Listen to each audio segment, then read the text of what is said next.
dah sampai dekat JT Tekam. Tapi kita belum singgah lagi kat JT Tekam sebab kita nak pergi satu tempat. Kat situlah kita bermula untuk perjumpaan Teroka Sungai Muar kali kedua. Dekat mana kita mula? Dekat situlah kita tutup.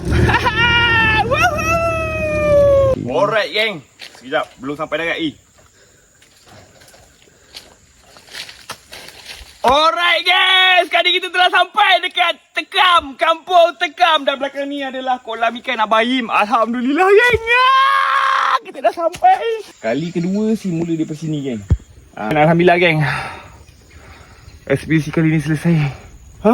Korang ingat tak video lepas kita tak dapat nak jumpa burung enggang dekat JT Kunang-Kunang? Sebab ngam je nak sampai kat kawasan situ kan, minyak boleh habis geng. Dan apabila kita orang jejak dekat JT Kunang-Kunang, hari pun dah malam. Tapi kita dapat jumpa burung enggang dekat sini weh. Dan pada petang tu kan, bukan burung enggang sahaja yang datang. Kawasan ni memang hiu rendah seakan menyambut kedatangan kami. Saya plan asalnya untuk lepak kejap dekat sini, tapi disebabkan suasana macam ni kan, dekat 3 jam geng, duduk saja melayan suasana.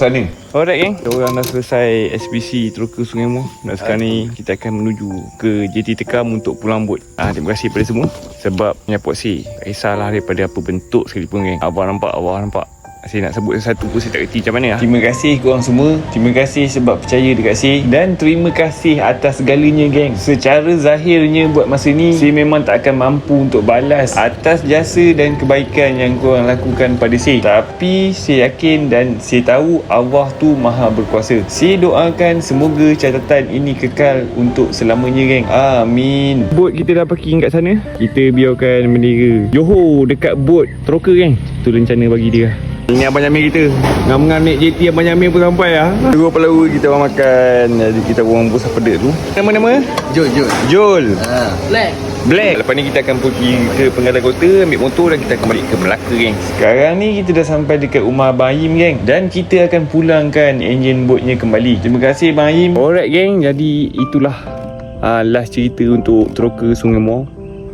Sekarang ni saya dah balik dekat Kampung Sebatu, Sungai Rambai, Melaka. Ready untuk buat kerja hakiki.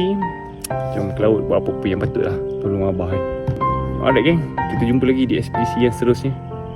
Saya tak lupa peroja. Cantik lagi betul ni weh.